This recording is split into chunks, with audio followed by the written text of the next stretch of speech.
Welcome. When it was raining so hard, I whispered to Donna Jean, everyone's going to stay for lunch now. So if you're here for the tour, please come close to the front here. We're a small enough group. If you are just here for the sandwiches, get out, you freeloaders. No, just kidding. Sorry. This is how I roll. Anywhere you want. So you have a good view of the screens, though. In fact, speaking of which, Brett, could I trouble you just to knock those lights off right? I think that's the one, right? Yeah. Oh, sorry. Sorry. Thank you, Brett. I'm just helping Brett get his steps in today. There we go. I trust you can all still find your mouths in the dark. This is good. Okay, very good. So very briefly, I wanted to give you a sense of the sites we're actually visiting on the itinerary, just so you know what you're getting into and what you'll get out of this. The first place that we would plan to stop after we land and gather our party is Caesarea by the Sea, which is a city that Herod essentially refounded and greatly expanded. He really put this city, there goes the space bar. He really put this city on the map, and with it, he put Israel. What the heck? He put Israel on the map. Thank you. I will try to keep my thumb off the space bar. It was a huge seaport. It was the third largest harbor on the Mediterranean by the time Herod's engineers got done with it. So briefly, some of the things that remain to be seen are a marvelous theater, which is now still used for concert venues. It's been renovated. Also the Praetorium, which is Herod's old palace. It's a combination of where the procurators and prefects lived, their residence, and also where they conducted the administration of the sub-province of Judea. It wasn't Jerusalem, it was Caesarea by the Sea. That was really the Roman administrative center for this sub-province. So here's part of what's left of the Praetorium, and it's hard to see on these screens for some reason, but here's basically what's left of what was once a grand palace that Herod built for himself, projecting out into the Mediterranean Sea so that it was basically a peninsula in the ocean. And you can still see the swimming pool that he had for himself in the center, and some of the mosaics that were the centerpieces of the dining halls and what have you where Herod entertained. There's also a very large hippodrome, race course for chariot races, that's very well preserved in this city. That's all I have planned for us to see on the first day we land because, we all just want to get to the hotel and crash. So I forgot. Caesarea is also where you can see some beautiful Roman aqueducts. This is actually a double aqueduct. The one half was built by Herod and the other half added on in the time of Hadrian as that city kept growing. But it's a gorgeous stretch of aqueduct. On the second day, we would see 4 sites, the first of which is an Old Testament site, Megiddo, which was actually a Canaanite center, and then a Solomonic military outpost in the period of the United Kingdom, and eventually an Assyrian outpost after the Assyrian invasion of Israel. Things that we see there include a Canaanite period, that's like 13th century BC, city gate, a Canaanite, the remnants of a Canaanite temple and altar. So again, 13th century BC. The remains of a stable where one of Solomon's and his successors' chariot divisions was stationed, always ready to guard against invasion from the north. And the second site we would go to is Sepphoris. Sepphoris doesn't appear in the New Testament, but Sepphoris is just 4 miles away from Nazareth, and it was the administrative center of Galilee while Jesus was growing up. So it's there, it's convenient, it's really a beautiful site. So we would see another theater. There are theaters all over the Mediterranean world from this period. You don't have a city that counts unless you have a theater in it. So here's the theater that Herod Antipas built for his new capital city. Even though the mosaics there are late, the 3rd century AD, we'll see some gorgeous Roman period mosaics that also give us a clue as to just how Romanized the cities of Galilee were. You can't really see on the small screen, but these are all scenes from the mythic life of the god Dionysus and the hero Hercules. Just because it's really pretty, there's also what they call the Mona Lisa of the Galilee in this dining room. We'll also see Nazareth, obviously, very important site. Again, just 4 miles south now of Sepphoris. Nazareth, the birthplace, well, not the birthplace, the growing up place of Jesus. Unfortunately, there isn't that much archaeologically done at Nazareth. So we'll see a few things, but we're essentially seeing the lower levels of residences from the 1st century village of Galilee and industrial complexes. What that means in the 1st century is, grain storage silos, olive presses, and the sorts of things that would process the agricultural crops from the region. This is a series of perhaps natural, perhaps humanly dug caverns that were essentially the basements of the residences of 1st century Nazareth. So we'll see that. We probably won't see this unless I can convince the Sisters of Nazareth to let us into their convent. That can be a little glitchy, Hi, we're from America. But there's a gorgeous example of a rolling stone tomb in that convent, of the sort that gives us a really good sense of what Joseph of Arimathea's tomb might have been like in Jerusalem. But since we probably won't see it, take a good look now. The stone that closes and actually protects the bodies, not just from grave robbers, but even more from marauding animals. And then here's another shot at one of those kind of basement caves. And it's difficult to see on these screens. This was so much easier to see when the screen was 12 inches in front of my face as I was preparing this slideshow. But you can see a silo, which is covered now. It was a grain storage silo, and there's a workspace in there and an oven off to one side, a fireplace or oven to one side. Anyway, more impressive is Magdala, which is right on the shore of the Sea of Galilee. Magdala itself, again, doesn't appear in the gospel stories, but a very famous resident of Magdala does. You know who that is? That's very good, and I'm impressed with how you threw your voice, too. That's really cool. Mary of Magdala, Mary the Magdalene.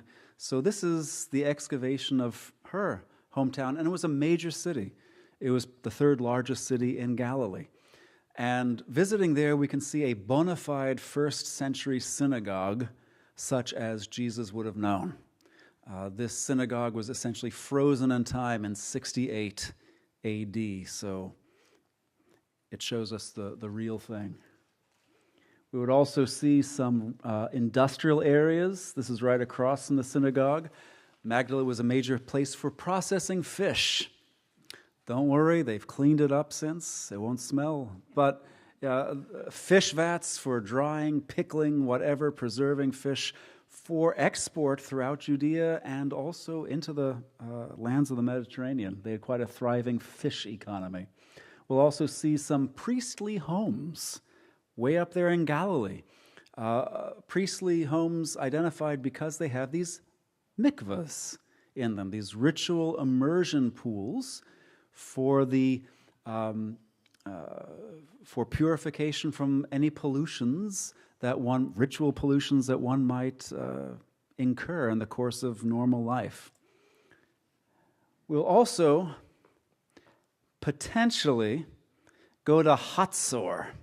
I say potentially because we're getting pretty far north if we go to Hatzor, so no guarantees about Hatzor. This is another wonderful Old Testament site. And again, it gives us a very good picture of a city gate, the openings in city fortifications, which are also kind of the gathering places for the elders of a town, and where a lot of court cases were held in the Old Testament period. There's also another Canaanite temple, 13th, 12th century BC, before the Israelite invasion of Canaan. And a partially reconstructed 4-room house, which is a typical sort of dwelling, not only in the Old but also in the New Testament period throughout Judea. So Hatzor, a lot to see if we're able to make it there. I have no idea what that is. All right. It's been a while. Capernaum. We'll also see Capernaum. Now, Hatzor and Capernaum are on our third day. Capernaum is a very familiar place name if you've read any of the 4 Gospels recently. This is pretty much Jesus' base of operations for the beginning stretch of his ministry. Also the place where Peter and Andrew, James, John, and also Matthew were located in 28, 29 AD. So a very important place, and it gives us a good picture of the footprint of residences from the Roman period. There's a gorgeous synagogue there, but unfortunately it's from the 4th century AD, so it's late, but it sits right atop the synagogue that was there in the 1st century that we read about in the gospel texts. And also a house of Peter, at least reputedly the house of Peter. I'm not big on traditional sites usually, but this one does have a pretty good archaeological pedigree because already by the second half of the 1st century, it was a place of Christian veneration, which suggests to me there is a strong continuity of memory in the local Capernaum community that this was, in fact, the house that Peter, his mother-in-law, presumably still Peter's wife, lived in, and that many of the scenes in Capernaum take place in. And then, of course, got to show you the Sea of Galilee. It's really neat to be by the Sea of Galilee. It's a gorgeous, sort of vast body of water. We'll visit the church of the primacy of Peter. It's a fancy word meaning the place that commemorates Jesus' commissioning of Peter after the resurrection that we read about in John 21. But it's also just a glorious place to sit and reflect beside the Sea of Galilee for half an hour. I love doing that. So that's actually it. Okay.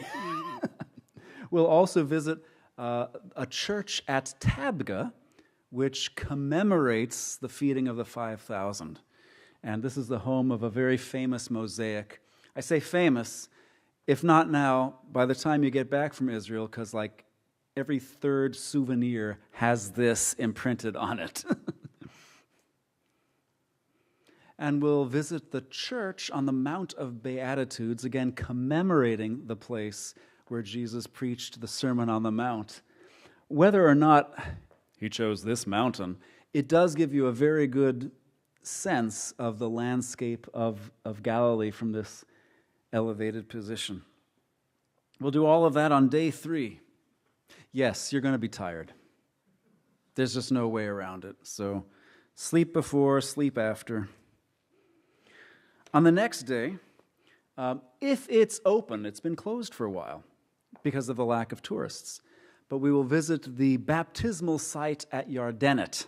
This is not commemorating Jesus' baptism. It is a place for us to remember our baptism if we so choose, to don the white robes they provide for $10 and enter the water. It is the Jordan River. Thank you. It is the Jordan River, just where it empties out of the Sea of Galilee. Again, it's a cool place to connect with our gospel history. Then we'll go to Beit Shan, which is just about half an hour south of the Sea of Galilee. It was one of the Decapolis cities, a Greek city. It was the westernmost Decapolis city, and it's basically a Gentile population with some Jews, right there between Galilee and Samaria. So, reminding everyone, the Greek and Roman world is not that far away from what happens in Galilee.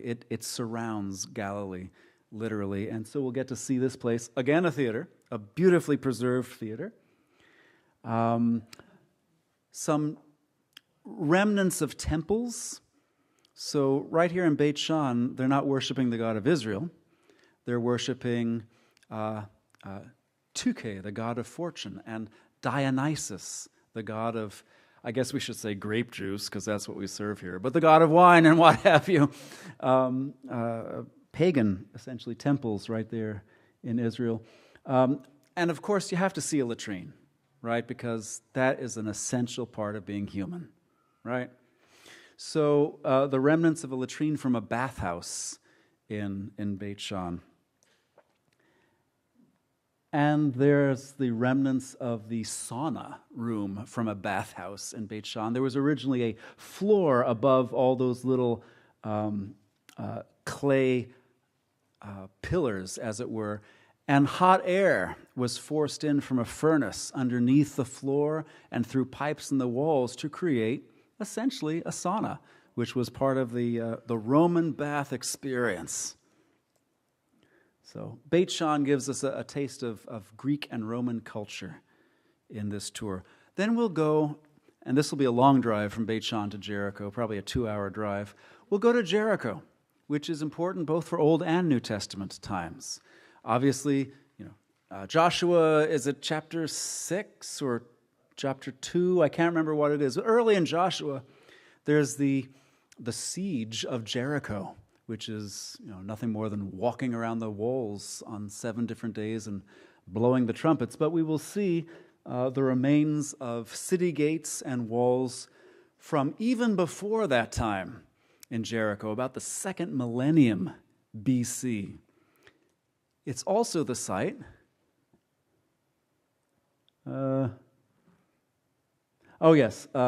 one of Jericho's walls is on the right side of this photo, part of what's left.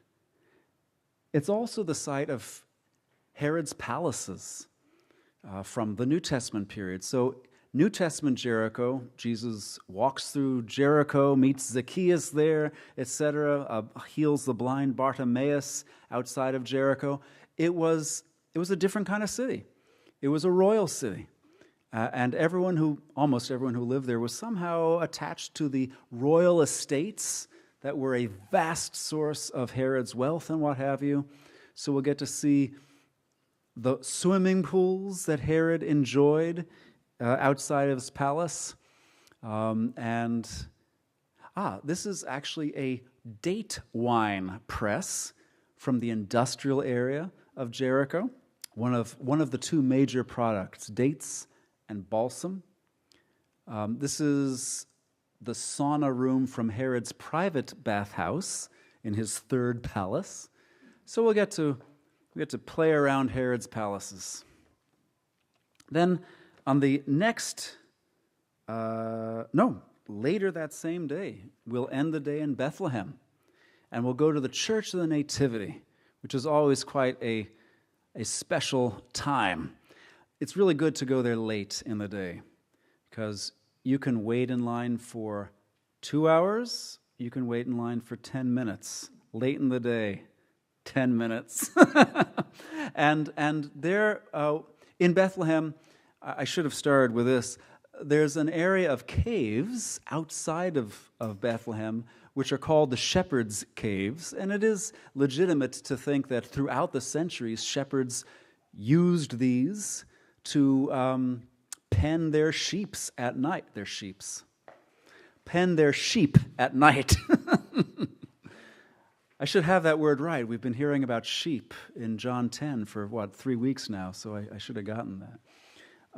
And so there are commemorative sites there for the shepherd's field, and also the Church of the Nativity, where there's a gorgeous shrine that commemorates the location of Jesus' birth and the location of the manger where he was laid. Outside of Bethlehem, we might have a chance to see Solomon's pools. They're not actually dug by Solomon. They're huge reservoirs that were dug in the Hasmonean period, 2nd century BC, and the Herodian period, 1st century BC, 1st century AD. And these massive reservoirs supplied Jerusalem, a city of 60 to 90,000 people, with the water it needed. So it's just good to get a sense of the engineering required to sustain the city of Jerusalem. We'll go to Qumran. Qumran, of course, does not appear anywhere in the Bible, but Qumran became really important and really famous around 1948. Does anyone here besides Denville know why? Qumran became very famous around that time. Well, that's also important, but D got it. The Dead Sea Scrolls were discovered in caves just outside of Qumran. So we have the whole library of this admittedly bizarre sect of Judaism from the 1st century. And that library has revolutionized how we think about Judaism in the time, just because of the wealth of literature that we had after 1948 that we did not have beforehand. So we'll see what this celibate, very carefully law-observant community, how they lived together, eating their sacred meals together in a state of purity in their refectory, which is what we're seeing here, discussing the keeping of the law late into the night. We'll look at the water system that they had developed so that they could keep their dozen or so mikvahs, their ritual pools, filled so they could purify themselves daily before their meals together. They kept the law right. And here, we won't see these. These are from the Jordan Museum, but there's one of the Dead Sea Scrolls and the jars in which the first ones were found. We'll also go to Masada. Masada is not a New Testament site. It's not a biblical site, but it is important because it was the last holdout of the first Jewish revolt of 66 to 70 AD. I say 66 to 70, but really 74, which is when Masada was sieged, was laid under siege and what have you. The last holdout of revolutionaries and refugees from the revolt were holed up here, but it was Herod who built, stocked, prepared this fortress that, the very pro-Roman Herod, that allowed the very anti-Roman revolutionaries to survive for 3 or 4 years after the destruction of Jerusalem. So we'll see their storerooms. We'll see Herod's throne room in the Western Palace. Some of the gorgeous mosaic work that adorned his palace. Also on the left, I guess, yes, a huge cistern that was kept full of water so that, obviously, in the middle of the desert, you have a supply, you don't run out. And then, finally, our last 3 days, we'll focus on Jerusalem. So, if you came to my hour-long spiel on Jerusalem, that'll be enough. I'll just fast forward here. Obviously, We'll see some of the houses of the priestly elite in the upper city of Jerusalem. If the high priests had houses in the city, it's probably one of these. These are gorgeous. This is where I live if I were a high priest. We'll see some of the first century tombs that were there when Jesus and his disciples crossed the Kidron Valley time and again during those last days. We'll see the pool of Bethesda, where Jesus healed the man who had been lame for 38 years, and the pool of Siloam, where the man who was born blind was sent by Jesus to wash the Jesus-infused mud out of his eyes, and he was healed. We'll see some of the fortifications of Jerusalem. On the left, kind of the line of the first wall, which existed in Hezekiah the king's time and was renewed in the Hasmonean period. On the right, one of Herod's towers in the fortifications. And, of course, the jewel of Jerusalem is the Temple Mount. So we'll see the southern approaches to Herod's expanded Temple Mount. This was the main entrance, so if there's a place where you could sing the song, "I Walk Today Where Jesus Walked," this is a good place to sing it. This is almost a guarantee. This is a very famous piece of the retaining wall of Herod's Temple Mount. It used to be called the Wailing Wall. It's now called the Western Wall, just a little bit more upbeat. But it's part of Herod's expansion. We'll see. We'll tour the whole of what we can get to of the Temple Mount's retaining wall. On the left, you see one of the many mikvahs, ritual immersion pools, because if you're going to the temple, you need to be pure. So there are mikvahot all over the city for that purpose.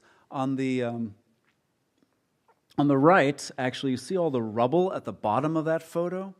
That's from the destruction of the temple by the Romans in 70 AD. And archaeologists left a whole bunch of the Herodian blocks in place where they found them as a perpetual reminder of the destruction that happened in that year.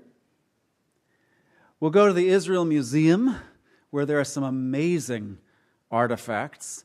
You see the stone jars on the left of the sort that would have been used in the rites of purification that are mentioned in John 2.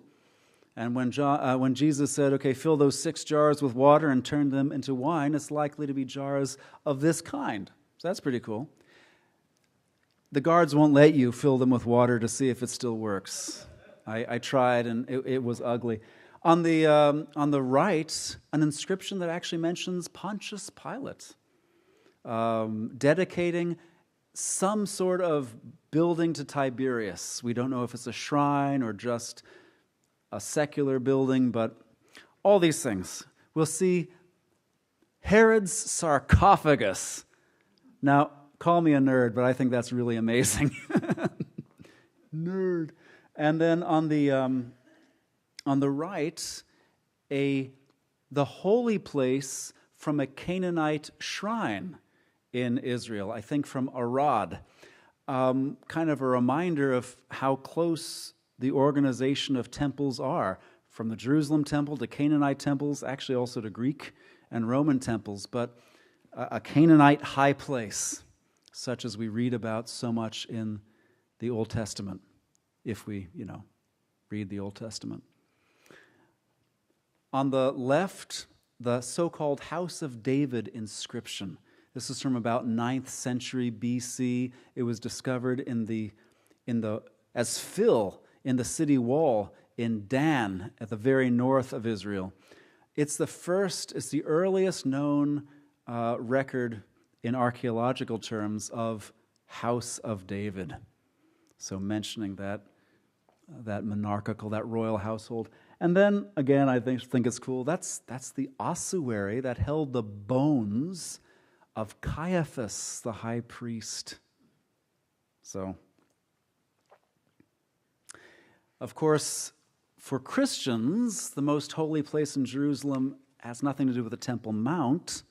It's the Church of the Holy Sepulchre, which is built over, and again, this is a place where I think tradition got it right, which is built over an old quarry in which are rock-carved tombs. And so it's believed this site that was just outside of the second wall of Jerusalem was indeed the location of the crucifixion and the hasty depositing of Jesus' body on that Friday evening and that Sabbath evening for further preparation after the Sabbath was over. So on the left, there's a shrine that marks the supposed place where Jesus' body was laid out in that tomb complex. Most of the tomb complex is gone. It was destroyed by Constantine's engineers as they made the church. But you can still see parts of the far reaches of the tomb complex around the rotunda in the Church of the Holy Sepulchre. I'll make sure that we all get in there. That certify, yes, this was a tomb complex that was available in the first century for Jesus to be laid in. So I think that's it. And for sites, we will cover all of that in the 9 days, I think, that we have on the ground. EO actually runs a pretty tight ship. I've had very good experiences with them. They would take care of coordinating our flights so that we all land there at the same time, and probably from this group, we'll all be on the same flights all the way over there. They've put us in what they call 4-star hotels, so we should be very comfortable. These hotels also have both breakfast and dinner available, so the only thing we'll be on our own for is lunch, and my thought is if you do breakfast right at these buffets, you don't need lunch, or granola bars. And we will have a bus with a driver and a guide, so we should be well chaperoned to get from place to place. I said I would talk about eventualities, because when we were first planning this, things were largely calm in the land of Israel. Of course, Gaza was a site of intense military action, and the northernmost strip of Israel on the Lebanese border was a site of constant, barragement, but that was only a 2 or 3 mile wide strip. That's changed in the last month. Thank you all very much over there. If it goes back to a place where it was a month ago or before, I would say I would have no hesitation about going there. As those who are part of this congregation know, I spent the months of April and May in Jerusalem, and it was fine. It was amazing, and I traveled around the country, reasonable places, and it was fine everywhere I went. I would say, as I watched the news these last few weeks, they're like, oh, wow, this is going to be an increasingly difficult sell. But EO is also very sensible. They do not send groups over if there's a credible threat of harm to a group. So essentially what they do is they will cancel or postpone a tour. They will return money if that's what you wish. They will carry it over as credit if we reschedule for, say, the fall or the following year, however that works. But they're very sensible. And once we're in the land, they're also vigilant. So they're always listening to the chatter out there. And if there's a sense that this area is not going to be good, they swap days out. And they're just very attentive. I've traveled there with them, I don't know, 6 times. So They know what to do if we get there and there's trouble, or if there's trouble when we're still a few months out from actually going. All right, I went longer than I expected, but I'm ordained, so, it goes with the territory. We always do. What questions did you bring about this trip that we can try to answer? Anyone? Is there an updated brochure? Because I know there was a deadline on that first one. So, the deadline, I don't know that there are actually, okay, I don't know what the deadline was. What I'm seeing is registrations need to be received by January 24th. Registrations can be received after that, but it says may incur additional fees based on availability. I doubt that will eventuate for the month of February, for example. Bottom line is, we're still looking at January 24th as the ideal time to receive registrations. Registrations do not include paying the $4,296. Registrations merely include, a deposit of $300 due upon registration, $1,500 due on January 24th. I think we could say that is still valid. But if on February 24th, EO decides this trip is not going to go, you're not going to lose that. They will either return it, or if you prefer, you can carry it as credit to the next trip. Do you have a concern about those dates, or? No? Okay, good. What was the weather like in May when you were there? It was so nice. Oh my gosh. I came back here, I thought I was going to die. But it's unpredictable.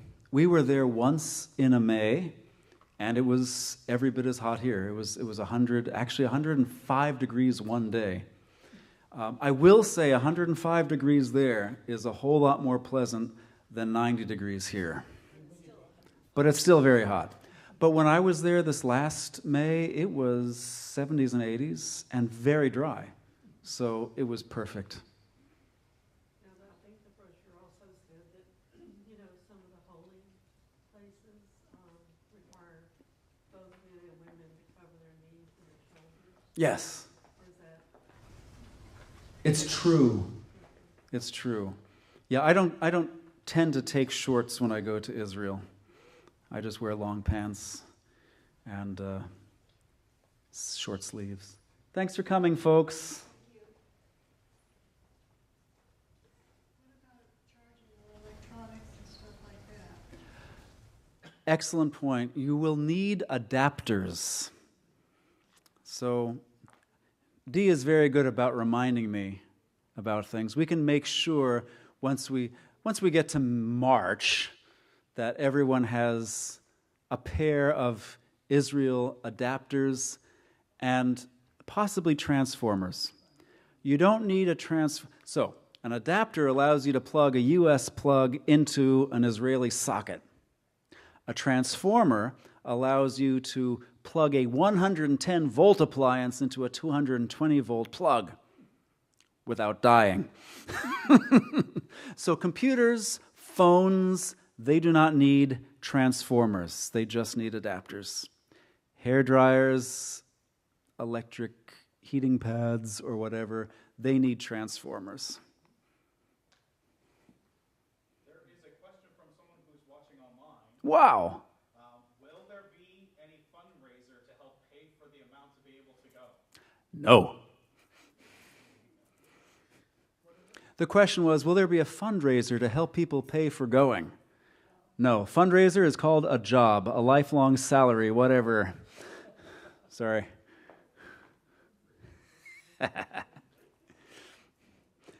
Any other questions? Would you recommend that we do the deposit? What date would you recommend? Oh, to be honest, I would do it the last possible minute. I would wait. So if by December we should have a better sense of things, and if you want to register and send in your $300 deposit in December, that would be fine, but I suspect it is perfectly fine just to send both deposits January 24th. And yeah, in all honesty, I think waiting is okay. No one will blame us for waiting till the last day with what's happening now.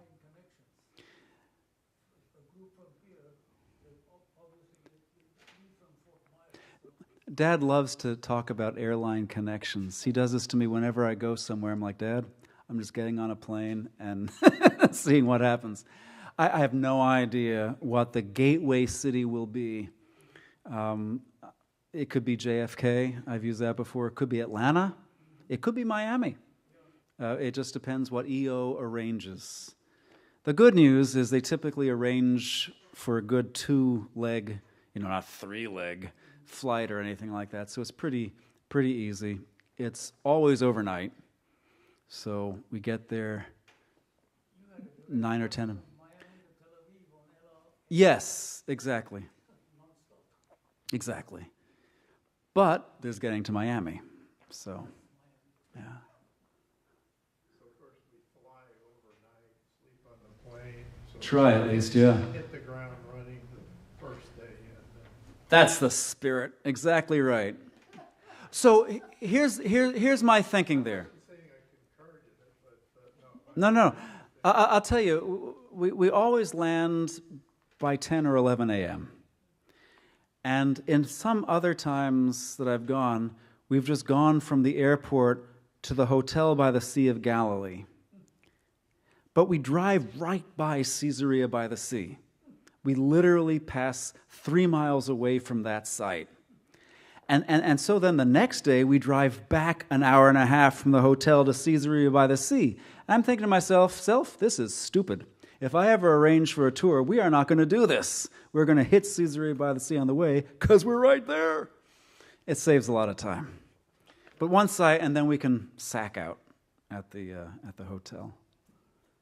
What are the options as far as the flights, as far as upgrading to other classes instead of being uncomfortable? It's a very good question. I do not know, so I can find out. Are you thinking of like using miles or something on an airline that you've flown before, or? Not necessarily. Okay.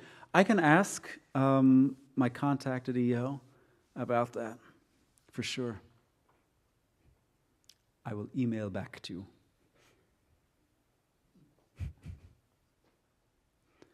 Yeah. There's more of Pete than there is of me. I get that, yeah.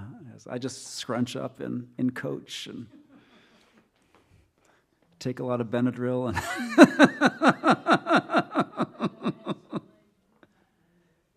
Any other questions at all? Anything at all on your mind about this? How long is the flight generally? So the main flight tends to last about 12 hours. So that's long. It's it's what, 4 hours? No, 3 hours to JFK, maybe 3.5 to JFK, and then probably 12 hours to get to Tel Aviv from there. It's long. Is the leg room decent? So that pertains to Pete's question. Well, but you're also quite small. So I think you will fit in economy just fine. I fit in economy just fine. If I were Pete's height or our son Alexander's height, it would be a different story. We'd be thinking, economy plus at a minimum, because those extra 6 inches make a huge difference. But I think we'd be okay. If that is something that is if, like Pete, you want to think about options or hear about options, I will let me know, and I'll make sure that whatever I learned from Melissa, I send to you as well as to Pete. David, I had one question too, because I was kind of under the impression that maybe today would be a good day to register. Oh, yeah. That, you're going to make sure we have enough people to go forward with this. And in that regard, I mean, how many are we going to need? Is there minimum? We budgeted thinking that we would have 20 travelers. So, and depending on how many people are interested within our congregation, that tells Denville and myself how much we need to alert our other constituencies of the possibility. There are still, Denville fans at other churches that might join him. There are a few people I haven't alienated in other places that might join us. So, on that score, if World War III does not break out, how many of you here are seriously interested in making this journey together? Raise your hand. 1, 2, 3, 4, 5, 6. You're just here for the food. I see how it is. Okay. That's fine. I'm just kidding.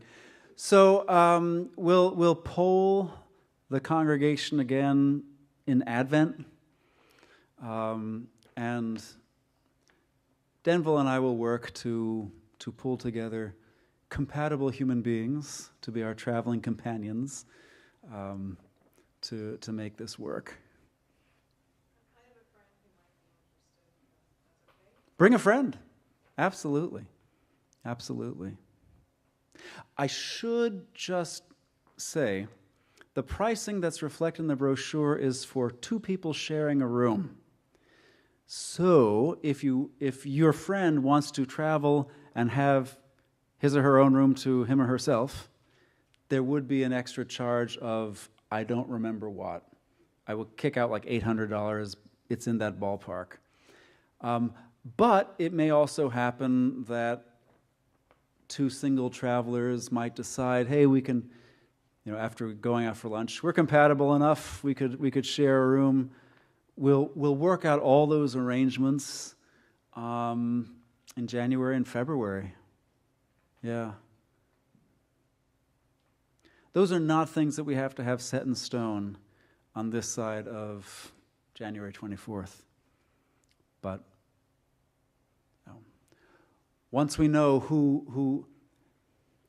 how should I put it, what that pot of single travelers are and what their wishes are, because some people, I don't really like to share a room unless it's with Donna Jean. I'd pay the $100 if she wasn't coming. But we can get them talking to each other and find out if any of them can be or want to be roomies. Yeah, thanks for that. Any other questions at all? If others arise, I'm always there Sunday. You can always find me. You can always email me at desilva@ashland.edu or david@portcharlottechurch.com. It automatically gets forwarded. Thank you, Brett. Thanks for coming. Thanks for your interest. Thank you, Brett, for making this possible online and making this possible. We will communicate again further.